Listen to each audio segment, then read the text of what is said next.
Okay, so what if I told you that a super slick investor pitch for a new beauty product was actually something else entirely? We're about to dive into a document that, on the surface, looks like a plan to launch the next big thing in hair care. But if you dig just a little bit deeper, you find a second, much stranger document hiding in plain sight. Let's break this thing down. Right off the bat, you can see what they're doing. This is all about aspiration, beauty, and wellness. The headline is so confident. It's not just selling a product, it's selling the natural future. I mean, that's the kind of high-level marketing that builds billion-dollar brands. So what is the stuff they're actually trying to sell us? All right, let's start with the pitch itself. The whole idea is that SH-1 is this groundbreaking new thing in a totally packed market. It's supposed to be different, supposed to be better. So what's the secret sauce here?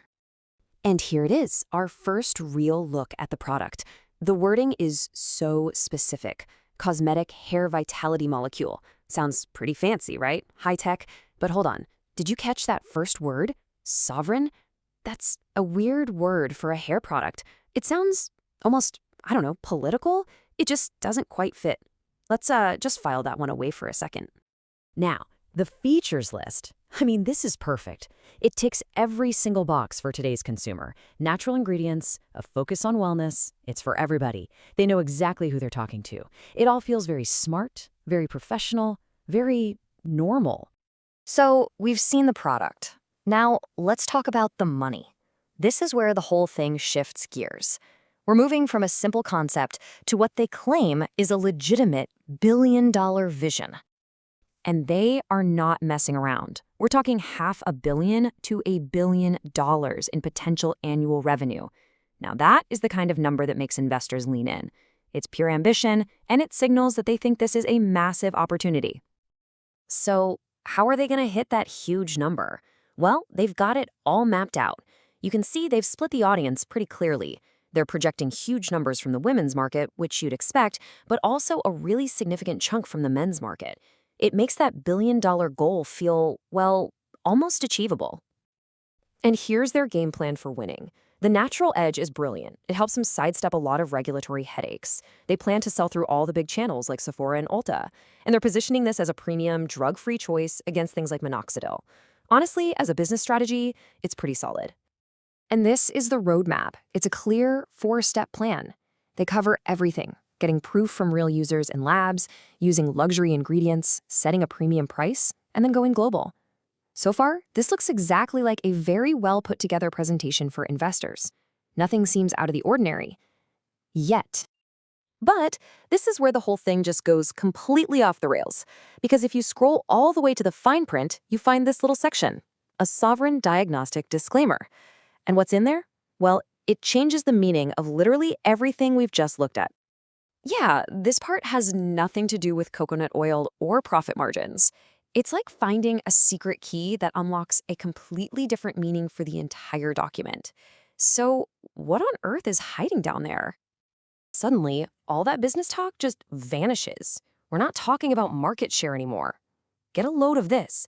The document claims it was authored as mythic infrastructure, cinematic indictment, and sovereign broadcast. I mean, what does that even mean? These are strange, philosophical terms that have no business being in a business plan.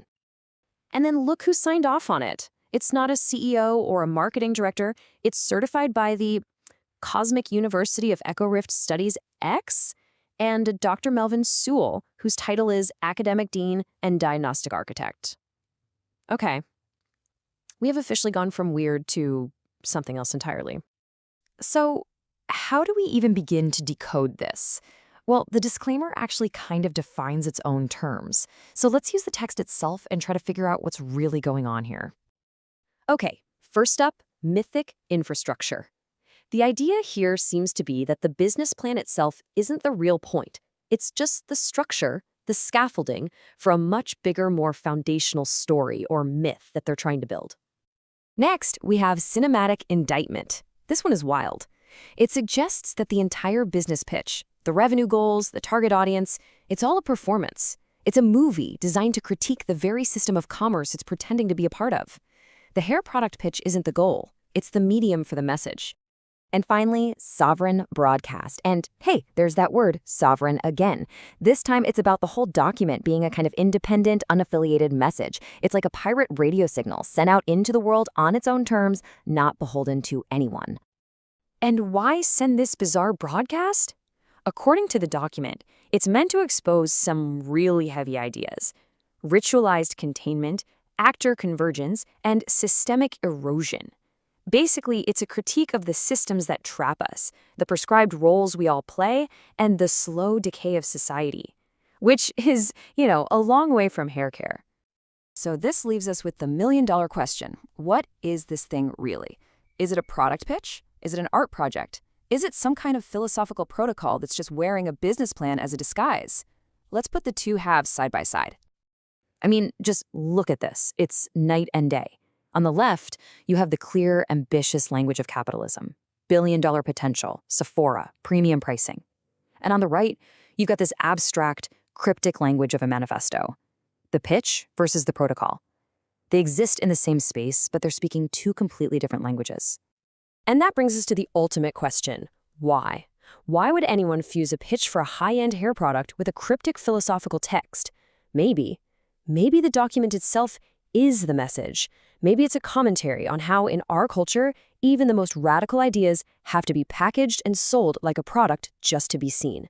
The business plan isn't just a costume for the philosophy, it's a critical part of its argument, forcing us to question the very systems we use to value and share ideas. And that is a pretty mind-bending thought to leave you with.